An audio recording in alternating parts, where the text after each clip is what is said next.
কলকাতার নর্দমায় নেমে ময়লা ঘাটছেন এক ব্রিটিশ মেম সাহেব, আর তা দেখে বাঙালি বাবুরা লজ্জায় মুখ লোকাচ্ছে। কে এই বিদেশিনী, আর কেনই বা তিনি ঝাড়ুদার সাজলেন? সাল 1899।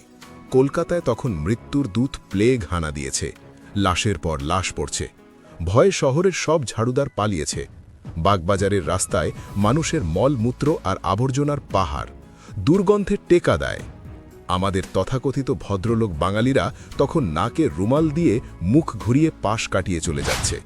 কেউ ওসব ছোবে না, কারণ ওটা ছোট লোকের কাজ। ঠিক তখনই দৃশ্যপটে এলেন তিনি, এক শ্বেতাঙ্গ নারী। সবাই ভাবল তিনি হয়তো কোনো নির্দেশ দেবেন, কিন্তু না, তিনি সোজা রাস্তায় নামলেন। কোনো গ্লাভস নেই, মুখে কোনো ঘৃণা নেই। নিজের ফর্সা হাতে তুলে নিলেন ঝুড়ি আর ঝাড়ু। সেই পচা নর্দমার ভেতর নেমে তিনি পরিষ্কার করতে শুরু করলেন বাঙালির ছড়ানো নোংরা। রাস্তার মোড়ে দাঁড়ানো যুবকরা তখন নিজের চোখকে বিশ্বাস করতে পারছিল না। তাদের মনে হল, যাকে আমরা বিদেশি বলে গাল দিই, তিনি আমাদের ময়লা পরিষ্কার করছেন, আর আমরা দাঁড়িয়ে দেখছি। সেই মুহূর্তেই তাদের আভিজাত্য চূর্ণ হল। লজ্জায় মাথা নিচু করে তারাও ঝাড়ু হাতে নেমে পড়ল তার পাশে। সেদিন তিনি বুঝিয়েছিলেন, শুধু মুখে বন্দে মাতারাম বললেই দেশপ্রেম হয় না, প্রয়োজনে নর্দমায় নামতে হয়।